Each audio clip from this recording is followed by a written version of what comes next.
Right, welcome to the first ever Bonfire video. This is going to be the start of a weekly series where we build a community together. So welcome to the channel, GameOver. Welcome to myself, Kelvin, who you guys can call Kelvin or Kelvin Logic. It's my other channel, talking about politics and stuff like that. Anyway, here we go. I've done two villages before this one. Here's the first one. And the reason that I'm starting a new one for this series is I thought it would be cool to go along and do this. But anyway, here's my first village. I stopped it because, as you can see, it only has 2 people. It's still very small, but you get attacked at night by different things. And while I was still figuring this game out, I was losing people left, right, and centre. So I only have 1 builder and 1 logger. And because of that, this game and where I am in this village currently is very hard. So I've left it to maybe come back to it later in the future when I rack up enough experience from this series and from the other village that I did to see if I can salvage this one, but I doubt it. So anyway, yeah, you can see that I've got a few huts. I've got my bridge to my other piece of land, and a couple of guard towers, some huts, a mine on that big rock, which is an iron mine, and yeah, this village is nice and small. But because of its people, yeah, I just can't keep up with it. So anyway, we'll do a time lapse and I'll show you how I got there. The cool thing about this game is the time lapses allow you to, they start from where you start your current village and then go to where you are now. So anyway, let's go into the second village. This village was a bit better. I got 77 days instead of 39. And I'm still going strong on this village. This village is probably going to be one where I play in my pastimes. I filmed some videos for YouTube on this one, but I thought that it'd be better to start a new one. I was also kind of mucking up a few things on this one with the map. As you can see, I got my main village on that place, and then over here I got a few houses and my coal mine there, as well as a guard tower. So yeah, got the main village there. I've got everything from my houses to my fishing pond, and there's my clay mine right there. So this village is still going. As you can see, it's got 19 people and still going strong. But I thought I'd start a new one with you guys, and we can, you guys can help me out. One thing I want to do in this series is have you guys comment on what we build next in the next episodes and stuff, and what we do, and ask questions, and different things like that. I'm very new to this game, but I like this style of game. I've played a lot of Clash of Clans and stuff like that. So anyway, here's the time lapse of this one. As you can see, the time lapse is a little bit longer because I've played this one more. But you can see that I've got all that over there to the clay mine, and then of course all the houses and the mine and roads over on this patch as well. So anyway, the cool thing about this game is whenever you start a new village, you get the 3 squares become different format, and you actually get a different layout. So yeah, that'll be awesome to it'll be awesome to be able to play this on a new, not only build a new village, but on a new layout as well. So that'll let you in on some of my thinking about placing different things and where things should go. So anyway, here's the first cutscene of the cutscene going into the game, and essentially the gist is you are a band of people coming from a place far away, and you're trying to find this monk dude in a tower. So anyway, and then a storm comes and you get washed up on this plot of land, and you have to build from there. And then I'm assuming later in the game that you get to go either out and try and find this monk, or he comes to you, or something like that. So anyway, I'm not up on all the big details of the story and stuff, but so we'll find that out together too, which will be awesome. So here's our plot of land on day 1. And so you start off with 3 or 4 people, I think. 4. There we go, 4 people. And we got the iron mine right there, which is awesome. It's nice to have the iron mine on your first patch. Also, from my understanding of the 3 villages that I've played, you always get your fishing pond on your first square because it's a source of food, which keeps you guys alive, which is helpful.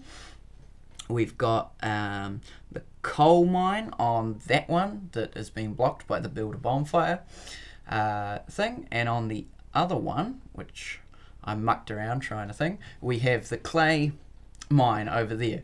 So got to get to both of those squares to get the clay and the coal, but that's alright. We will start on the middle one because you need bridges. And so the way this the way this game works is that everything you build opens up new things. Think of your tier systems or your experience points that unlock different things in other games. So, you build your bonfire first, which keeps everybody warm, gives you a starting point. The bonfire also attracts other people from out in the wilderness to your village, which is good. Builds up your workforce. From there you get to build other stuff, and as you build things like huts and hunting lodges and logger's cabin, your iron mine and stuff like that, you progress and get things that build your civilization up. So I placed the bonfire there specifically because it's in a strategic place. I wanted to place it there this time because the trees at the back, you get wolves and spiders and stuff like that coming from, and so I'm going to situate the heart of this new village around the bonfire, like you do, as far away from the attacking enemies as we can. So, considering that, what did I... Oh, that's right. I called this this new land Kiwi land, I believe. That's the problem when you muck up and delete your commentary and have to go back and do it again. You can't remember everything you did. But yes, I did. I called it Kiwi land because I'm a Kiwi all the way from the bottom of New Zealand, and the other ones were called Tianau Village or something like that because I'm from a place called Tianau. So we'll distinguish this one. And there's my hunting lodge that will gain me food. Food is very important in this game because if you don't have food, then you don't keep your people alive.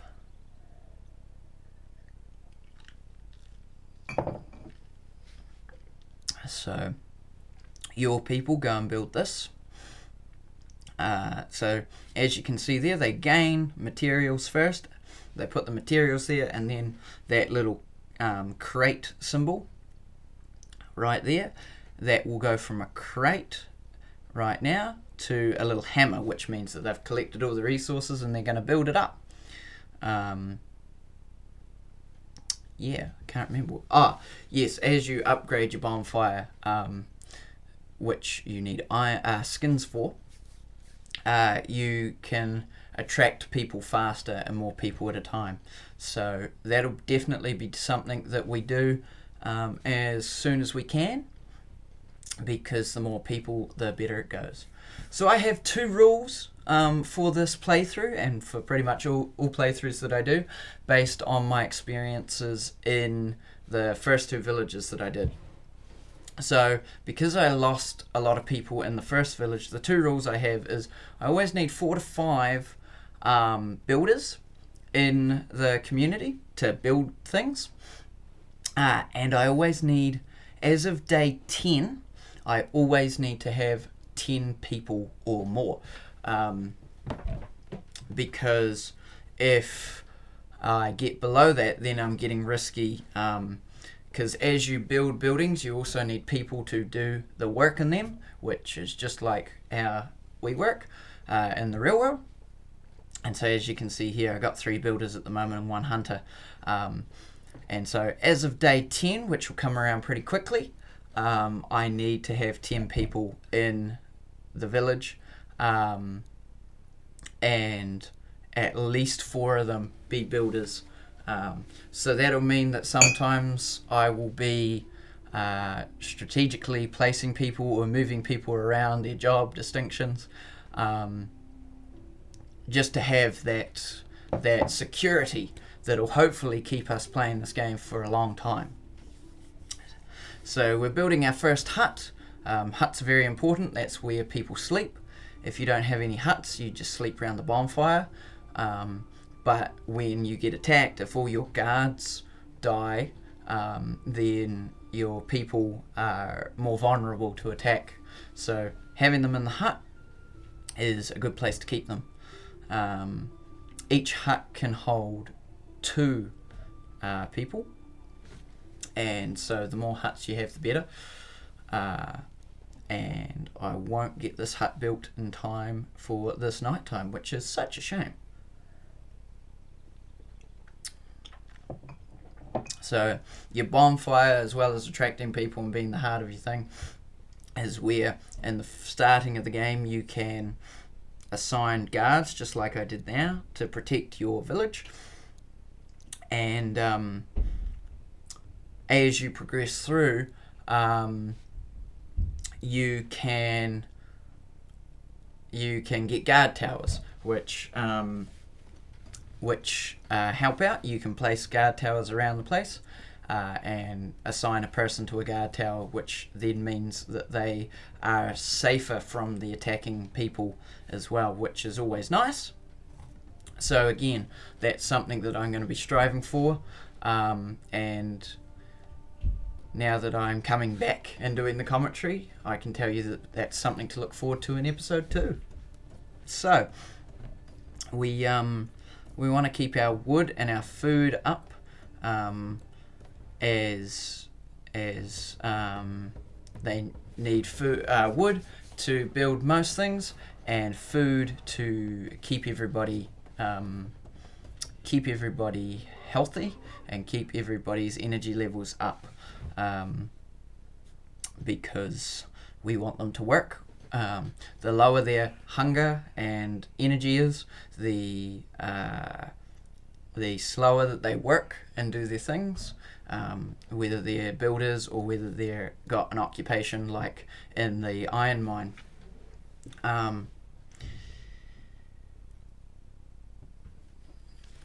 And so, yeah, we want to keep that up as much as we can. Those blood splatters are because one of the guys got attacked, and so this game is pretty cool in its visuals.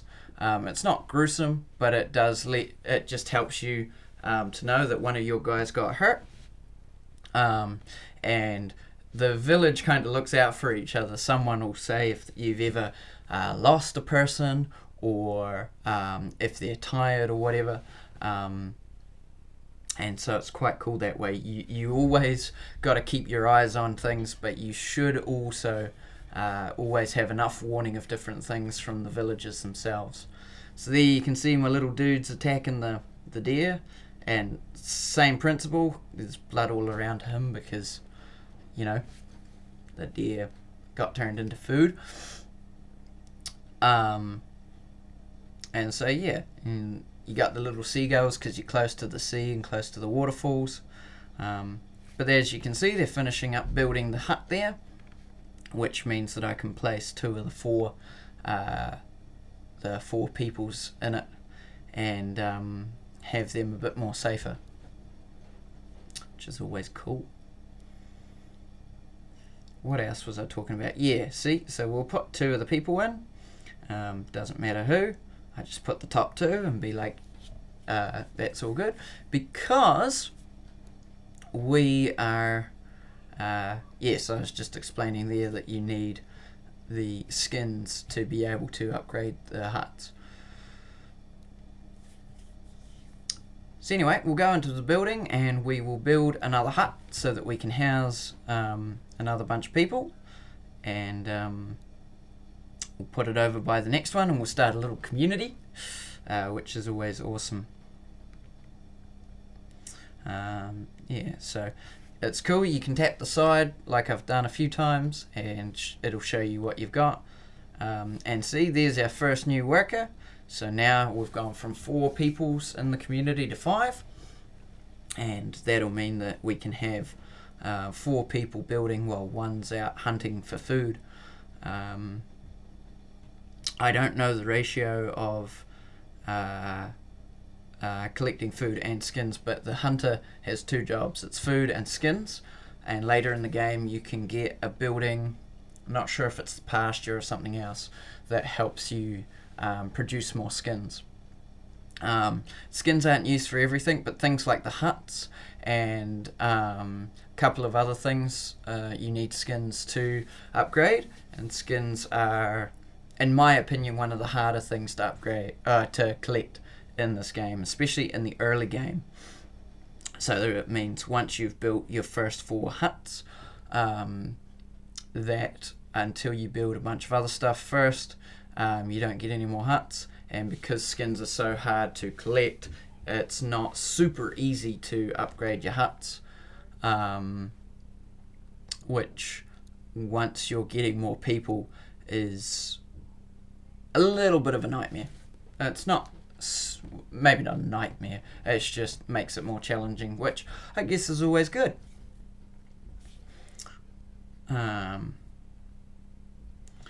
So yeah, you can see I've got them all guarding each other again. At night, most nights you get attacked. I think as you progress in the later game, you still get attacked most nights, but every now and then you'll have a peaceful night, which is nice, because of course, like everything, the attacks will get more difficult, more ferocious, and instead of 1 wolf there will be 5 wolves, and so that's why guard towers are nice, because when the wolves come, the guards actually can throw spears, so they can get them from a long distance away, and they can take them out quicker, and with less damage done to them, which is always nice. Also, while people are guarding from the fire, they aren't sleeping, and it means that you're always constantly having to manage their energy, as well as having them do other stuff in the day. Whereas when you have guards that you assign to a guard tower, they sleep during the day and they stay up during the night, but that is their occupation, and it means that they you don't wear them out so much, I guess is what I'm trying to say. So anyway, it took me a little bit to figure out where I wanted to put this loggers camp. I eventually decided to place it over here next to the fish pond. I'm going to make the fish, just like the bonfire is going to be a little hub for the huts and stuff like that. I'm going to make the fish pond a little hub for things like resources and stuff, just to keep them a little bit separate, but to also keep them in, to make this hopefully not only functional but look nice. That's my hope. So the loggers camp is going to be great, because instead of, as you see now, them going to the actual trees and collecting the wood, you can assign 2 persons per level 1 loggers camp, and they will go and get the wood. And so then instead of the builders having to go to the trees and get the wood, they can just go to the loggers camp and take the wood, which means it's quicker for them, which means your buildings get built faster, which is always good. Because like everything in a progression game, when you start climbing up through the days and through the technologies that you have, I guess you could say, things take longer to build. Not only do they take more resources, but they take longer to build, which again just adds to the difficulty of this game. But it's nonetheless quite fun, and you can do a lot in it. I mean, the cool thing is this is my third village, and yet I'm still going to have new things to do. I'm still going to have different ways of playing the game, and it's still going to be a unique experience, which is another thing that I do like about this game. So as you can see, we're just making all the peoples who don't have a job guards to protect everyone from the big bad wolf that is going to come in. And as you can see there, as I said earlier, the villagers give you notices on what's going on, so that you know what's happening in your village as you're trying to build it up, and as you're trying to have people doing this and that and everything that you want to do. So that's cool. In the nights, it's quite slow, so generally I speed them up. Also, as we go on through, I'll probably cut them out, because it's just the same old thing as attacking each other, or not each other, sorry, attacking the wolves and then sleeping. So after the attack's done, there's nothing much really to see. And so after the first couple of episodes and stuff like that, we will cut a lot of them out, unless there is a cool epic fight with either a new enemy or just something big, or I lose half my village or something like that.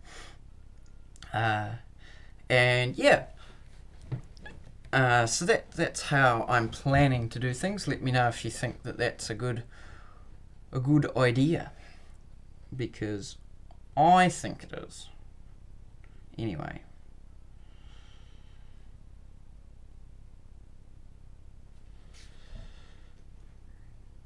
So anyway, there goes the hunter to grab more food for the peoples. And it's a new day, which is always good.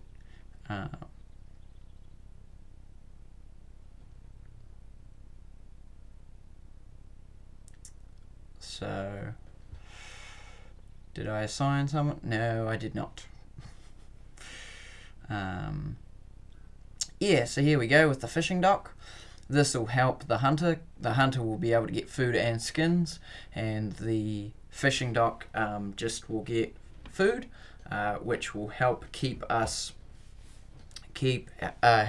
stocked up with food, so that we never run out of food as we get more people coming into the village. It was also one of the things with my first village, is I kept running out of food, and of course as I got down and people, it got harder and harder to produce food, which meant that people would go hungry, and if they went hungry and then got attacked, then they'd fall over and die on me, which continued the downward spiral of not having a working village anymore. But this village, it's already day 4 and I've got 7 people, which means 6 on the building and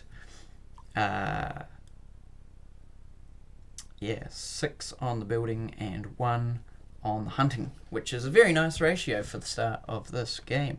But see, we're already at day 4 and we're hit 7 people, so I'm pretty confident that we are going to get that that 10 people by day 10.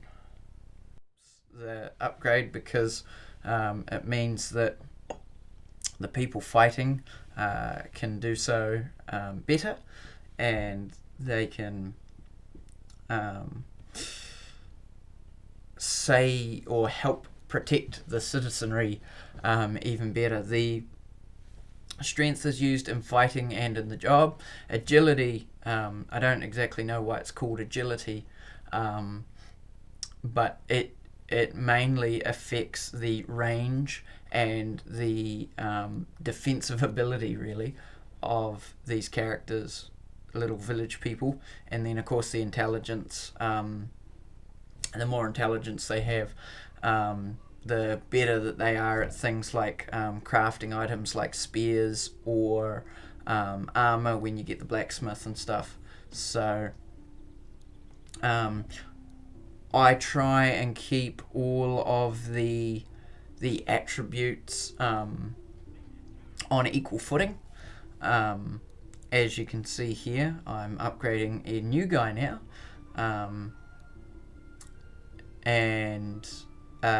So I try and keep it on equal footing, and but the glitch, as well as helping me upgrade these guys, actually got them stuck in where I placed in that little nook between the three buildings, the fishing camp, the loggers, the hunting lodge, and the loggers camp.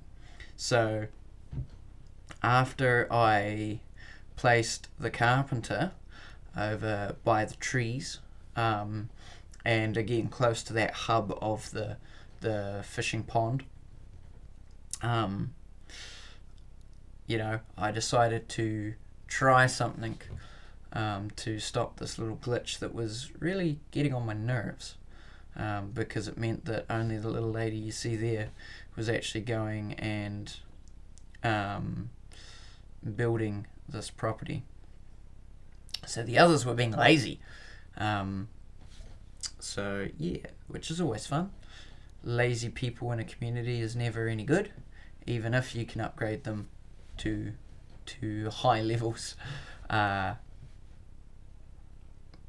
yeah, see, we just keep taking advantage of that little hack. And but as you can see, I'm evening them out now that I realised I can do this little hack. And it's funny because in the day they're stuck there, but as it turns to night again, they're all free to go back to their huts and stuff, which it's quite odd.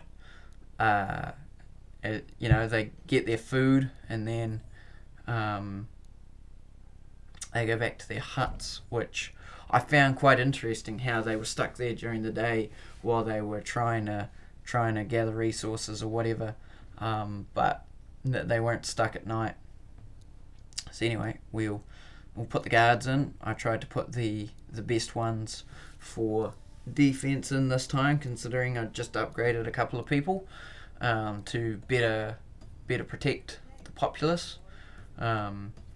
And you can see that above that guy's head he's got that little icon with the energy symbol, and that just means that his energy's running low, and so he needs to sleep and or eat, which, as I said earlier, is a challenge in the early game to keep your people doing their jobs, but also sleep. Have enough sleep during the night, because someone's got to protect them, otherwise they would all die, which that would not be good.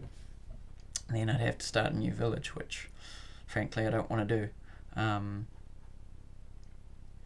Not sure if I said it in the first commentary of this episode 1 or in episode 2, but I'm going to keep going until either I complete the game, because even though it is free form, it does have a bit of a story to it, or until I die, and then we'll evaluate where we go from there. But as you can see, there I'm showing the health and the energy and stuff like that there. And how, they've got their little bars. But as you can see, I took the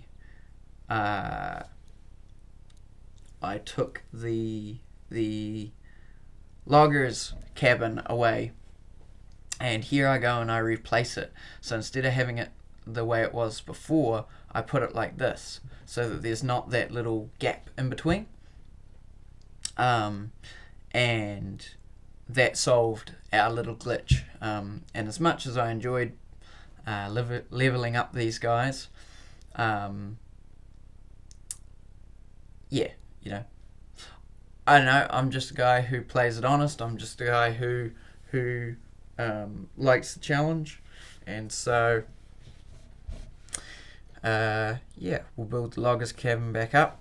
The only problem when you destroy a place is that you don't get your resources back. So not only when you place them, once they're placed and built, you can't move them. If you want to move a structure, you actually have to destroy it and rebuild it somewhere else. So you want to be very careful on where you build things like your huts and things like your everything really, but especially your huts and your vital things like the hunting lodge and the logger's cabin, because food and wood are two of your main resources.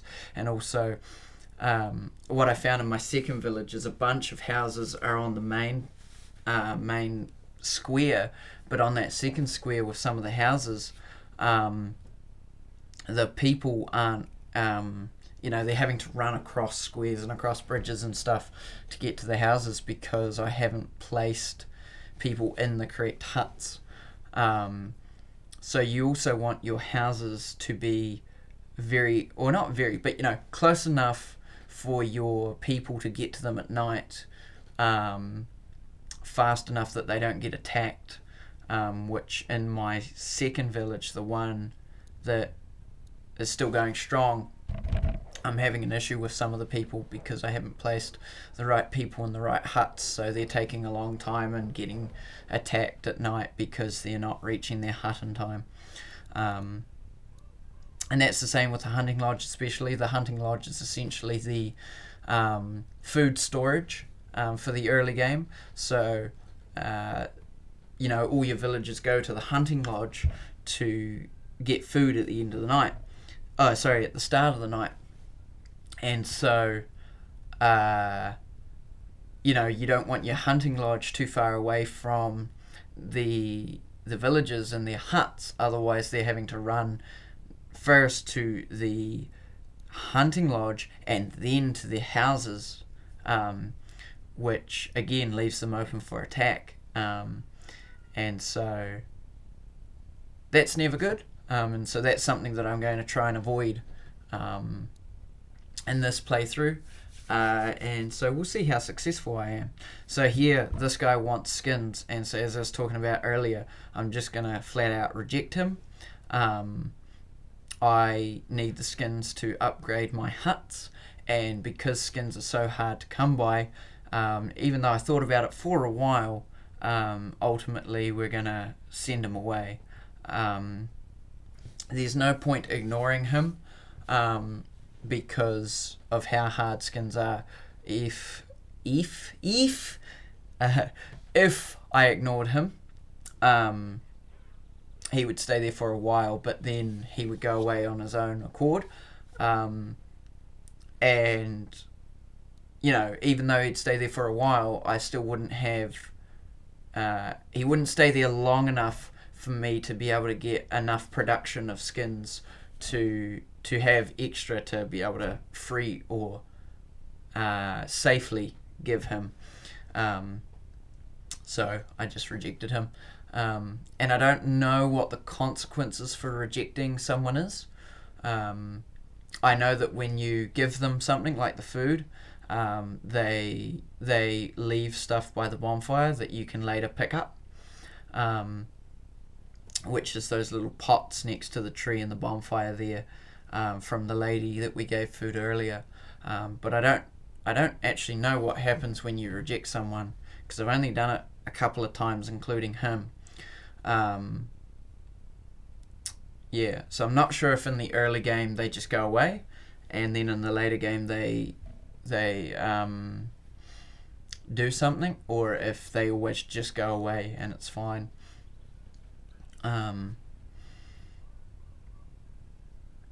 So that'll be interesting.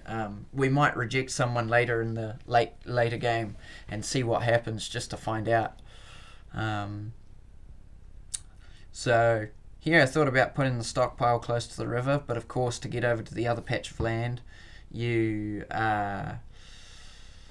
need bridges, and so you don't want anything obstructing the bridges.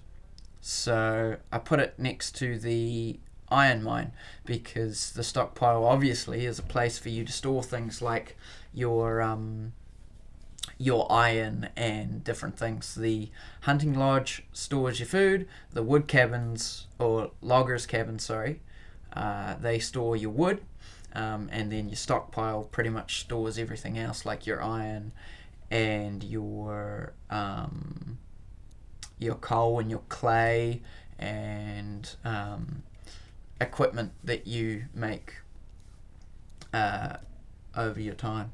So yeah, and here what I was doing is I actually just took people out of their jobs so that they could protect the village this time, so that the ones that have been doing it for the last few nights could actually have a rest, so that I don't lose them. I'd rather take people out of their jobs at night, and give them a turn or two at protecting the village there, and put them back in the morning or whatever, than lose a couple of people, even though it's a little bit more work. So yeah. So the way that I'm going to end it is, as I said earlier, with a time lapse, but also I'm going to try and keep these videos between half an hour and 45 minutes.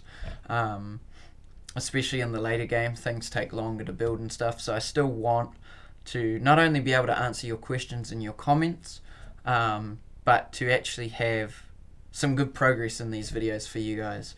So it'll shift around a little bit, but I want to have essentially a fresh start every episode. So I will wait until whatever we are currently constructing is finished. So for this episode, we will wait until the stockpile is finished being built, and then we will do the time lapse. And I'm going to end every episode off with a time lapse, because it shows from the beginning of this episode, from the beginning of when we started building this village, to where you currently are. So episode 5 of this will show from the start of this episode's progression, from the placing of the bonfire to wherever we are up until that point. And so it's a neat wee feature that this game has built in. I don't have to worry about doing any special editing or anything after filming, because the game actually gives you that ability, which I think is really cool.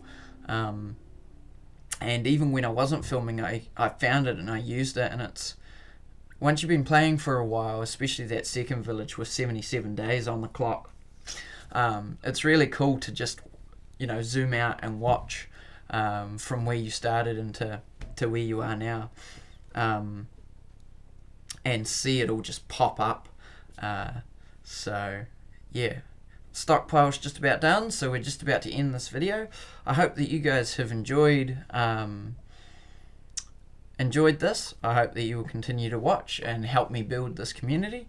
And see day 9, and we just accepted the last couple of workers that made up number 10.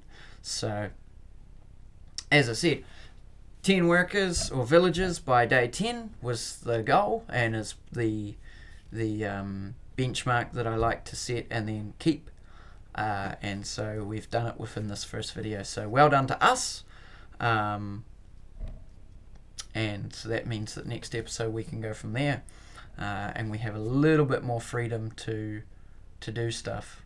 So anyway, let's time lapse this and sign out until next week. So here's the first time lapse. You can see it's barren, and then everything just pops up. It's quite quick, but it's quite nice. So we'll let that lady, this little bubble, disappear. There we go. And here we go. You can see everything just pop up. So anyway, that's it for this week. We will see you back here next week. Comment below what you enjoyed about this. You know, questions about the village and the bonfire and stuff like that. And I'll be sure to start putting them in episode 3. I filmed episode 2 straight after this one, and so hopefully that will give me enough comments and stuff like that to be able to answer your questions and comments and all that kind of stuff in episode 3, and going forward continue that trend. So anyway, have a wonderful week, and we will see you back here next week. Also, don't forget to check out whatever the other two have put on this channel.